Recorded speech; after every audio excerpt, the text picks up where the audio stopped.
नमस्कार. आज आपण भारताच्या भाषिक वारसाच्या जगात म्हणजे एक डुबकीच मारणार आहोत.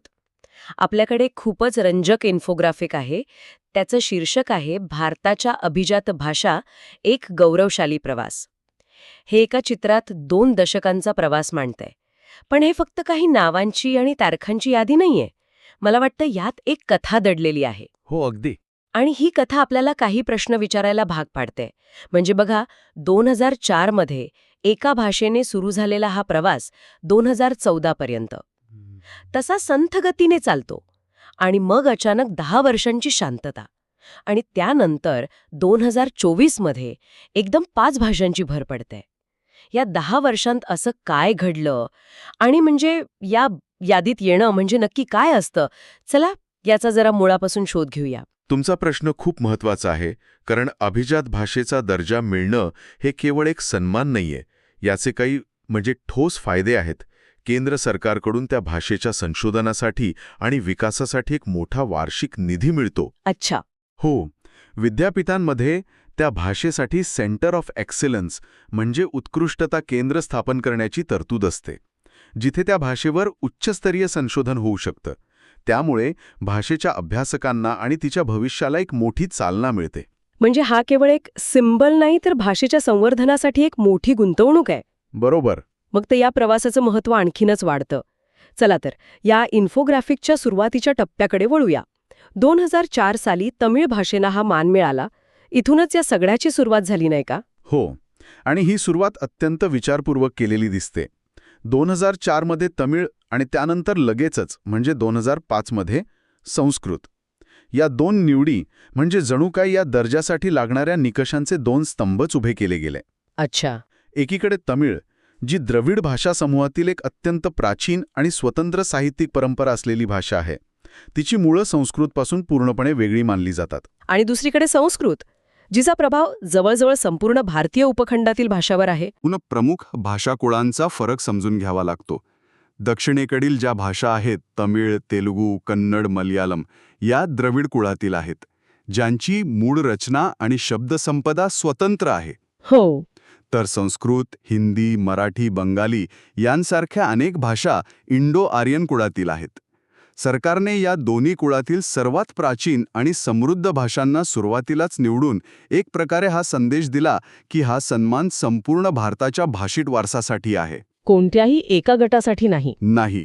यातून भाषेचं किमान 1500 ते 2000 वर्षांचं प्राचीनत्व आणि तिची स्वतःची मौलिक साहित्य परंपरा हे 2 निकष अधोरेखित झाले. म्हणजे पाया रचला गेला, पण त्यानंतरचा जो टप्पा आहे तो मला थोडा एकांगी वाटतो. इन्फोग्राफिकमध्ये 2008 ते 2014 या काळात कन्नड, तेलुगू आणि मल्याळम या भाषांचा समावेश दिसतो. म्हणजे संस्कृतनंतर पुन्हा मोर्चा पूर्णपणे दक्षिणेकडे वळवला गेला. यामागे काही विशेष कारण होतं का? तुमचा मुद्दा बरोबर आहे. या काळात द्रविड भाषा समूहातील प्रमुख भाषांना प्राधान्य मिळालं. यामागे एक तार्किक कारण असं असू शकतं की तमिळला दर्जा मिळाल्यानंतर त्याच कुळातील इतर भाषा, ज्यांचे साहित्यिक पुरावे तितकेच जुने आणि समृद्ध होते, त्यांनीही आपले दावे मांडले असतील. हो, अधिक जोरकसपणे मांडले. कन्नड आणि तेलुगू या दोन्ही भाषांना जवळजवळ 2000 वर्षांचा साहित्यिक आणि शिलालेखांचा इतिहास आहे. त्यामुळे त्यांचे दावे फेटाळणे शक्य नव्हते. एका अर्थाने हा दक्षिणेतील भाषांच्या योगदानाला दिलेला एक जसलोजी सन्मान होता. पण मग या दक्षिण भारतीय भाषांच्या मालिकेत 2014 साली ओडिया भाषेचा समावेश होतो, जी द्रविड कुळातली नाही. या बदलाकडे कसं बघायचं? हा एक महत्त्वाचा टर्निंग पॉइंट होता का? निश्चितच. 2014 मध्ये ओडिया भाषेचा समावेश हा या प्रक्रियेतील एक महत्त्वाचा विस्तार होता. संस्कृतनंतर अभिजात भाषेचा दर्जा मिळालेली ओडिया ही दुसरी इंडो आर्यन भाषा ठरली. या निर्णयाने 2 गोष्टी स्पष्ट केल्या. कोणत्या? एक, हा सन्मान केवळ द्रविड भाषांपुरता मर्यादित नाही, आणि 2, भारताच्या पूर्व भागातही अशा भाषा आहेत ज्या हे कठीण निकष पूर्ण करतात. ओडिया भाषेला स्वतःची स्वतंत्र लिपी आणि किमान 1000 वर्षांची अखंडित साहित्यिक परंपरा आहे. या समावेशामुळे भविष्यात मराठी, बंगाली, आसामी यांसारख्या भाषांसाठी एक दार उघडलं गेलं. आणि इथेच तर खरी उत्सुकता वाढते. तुम्ही म्हणालात की एक दार उघडलं गेलं, पण ते दार उघडल्यानंतर आतून कोणी यायला तब्बल 10 वर्ष लागली. 2014 मध्ये ओडियानंतर थेट 2024 पर्यंत एकही भाषेला हा दर्जा मिळाला नाही. या 10 वर्षांच्या मोठ्या अंतरामागे काही विशेष कारण होतं का? ही प्रक्रिया थांबली होती की पडद्यामागे काही वेगळं सुरू होतं? हा एक खूप मोठा आणि गुंतागुंतीचा प्रश्न आहे. प्रक्रिया अधिकृतपणे थांबली नव्हती, पण ती निश्चितच मंदावली होती. याची काही संभाव्य कारणं असू शकतात. एक म्हणजे सुरुवातीच्या स्पष्ट दाव्यांनंतर नंतरच्या भाषांचे दावे सिद्ध करण्यासाठी अधिक सखोल संशोधन आणि पुराव्यांची गरज होती. अच्छा. कारण म्हणजे यात अनेकदा राजकीय इच्छाशक्ती आणि प्रशासकीय गती यांचाही भाग असतो. अनेक राज्यांकडून प्रस्ताव येत होते, समित्या स्थापन होत होत्या, पण अंतिम निर्णय होत नव्हता. म्हणजे पडद्यामागे बरीच तयारी सुरू होती. मराठी भाषेला हा दर्जा मिळावा यासाठी तर अनेक वर्षांपासून एक मोठी चळवळच उभी राहिली होती. हो, अगदी. मराठी, बंगाली, आसामी यांसारख्या भाषांसाठी साहित्यक, अभ्यासक आणि सरकारं आपापल्या परीने पुरावे गोळा करत होती, अहवाल सादर करत होती. त्यामुळे ही 10 वर्षांची शांतता म्हणजे असं म्हणायला हरकत नाही की वादळापूर्वीची शांतता होती. आणि 2024 मध्ये ते वादळ आलंच. आणि काय जबरदस्त वादळ होतं ते.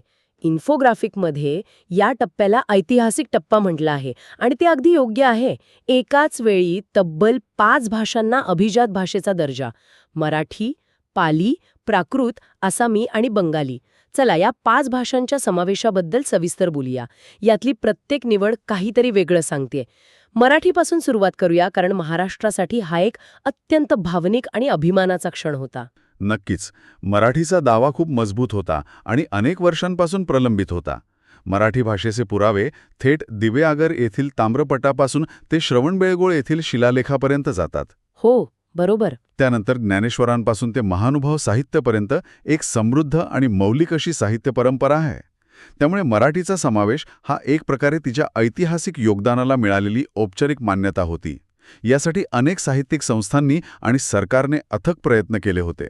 हो. त्यामुळे ही घोषणा अनेकांसाठी एका मोठ्या लढाईच्या विजयासारखी होती. आणि मग पूर्वेकडील आसामी आणि बंगाली या दोन्ही भाषांचा समावेश महत्वाचा आहे, कारण याने या यादीला एक अखिल भारतीय स्वरूप दिलं. बरोबर. आसामी आणि बंगाली या दोन्ही भाषांचा उगम जरी एकाच मागधी प्राकृतमधनं झाला असला तरी त्यांनी आपापल्या स्वतंत्र आणि अत्यंत समृद्ध अशा साहित्य परंपरा निर्माण केल्या. चर्यापदांसारख्या प्राचीन ग्रंथांपासून ते आधुनिक साहित्यापर्यंत या दोन्ही भाषांनी भारतीय वाङ्मयात मोलाची भर घातली आहे. त्यांच्या समावेशामुळे भारताच्या पूर्वेकडील समृद्ध भाषिक परंपरेला ओळख मिळाली. पण खरं सांगायचं तर या यादीत पाली आणि प्राकृतचं नाव बघून मला सर्वात जास्त आश्चर्य आणि कुतूहल वाटलं. कारण या भाषा आज आपण बोलत नाही, या आजच्या प्रादेशिक भाषा नाहीयेत. यांना या यादीत स्थान देण्यामागे नक्की काय विचार असेल? आणि तुमचा हाच प्रश्न या 2024च्या निर्णयाचं खरं महत्त्व अधोरेखित करतो. पाली आणि प्राकृत भाषांचा समावेश हा या संपूर्ण प्रक्रियेतला सर्वात महत्त्वाचा आणि वैचारिकदृष्ट्या समृद्ध करणारा निर्णय आहे. अच्छा. या निर्णयाने अभिजात या संकल्पनेची व्याख्याच बदलून टाकली.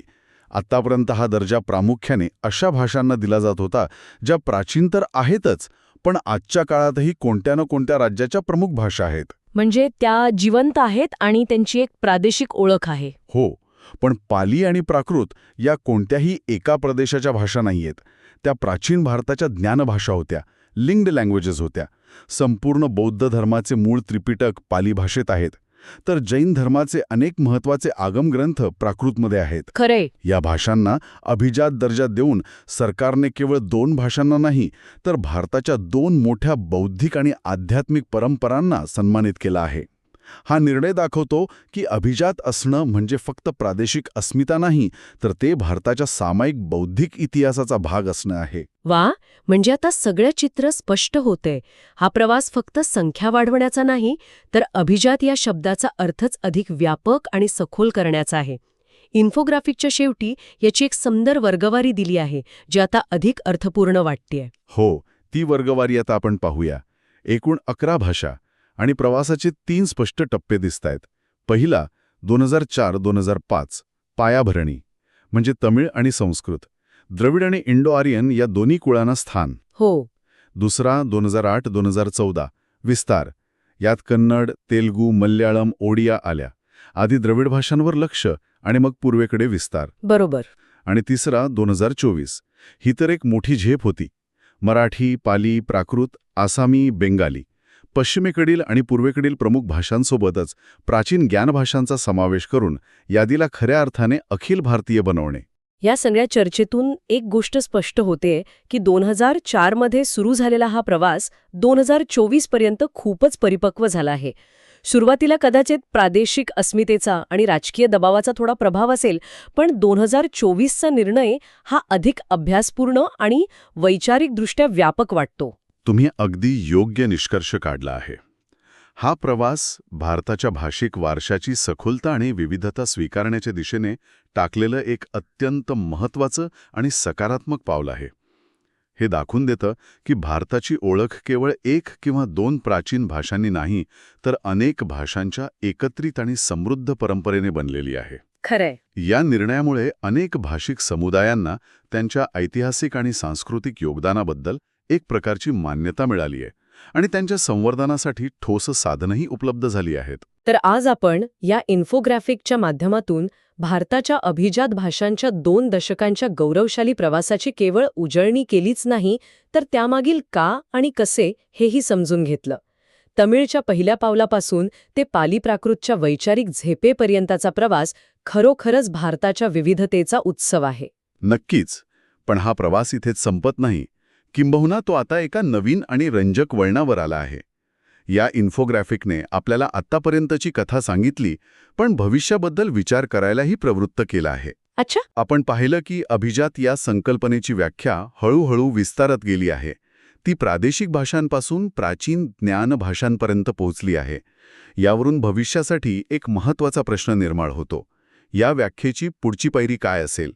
ज्या भाषांना समृद्ध मौखिक परंपरा आहे, पण लिखित साहित्य तुलनेने कमी आहे, त्यांचं काय? किंवा ज्या भाषांना मोठा ऐतिहासिक वारसा आहे, पण आज त्या लुप्त होण्याच्या मार्गावर आहेत, त्यांचं काय?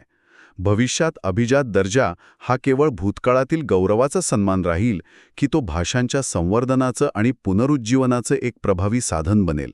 मला वाटतं या प्रश्नाचं उत्तरच या यादीचं आणि भारताच्या भाषिक धोरणाचं भविष्य ठरवेल.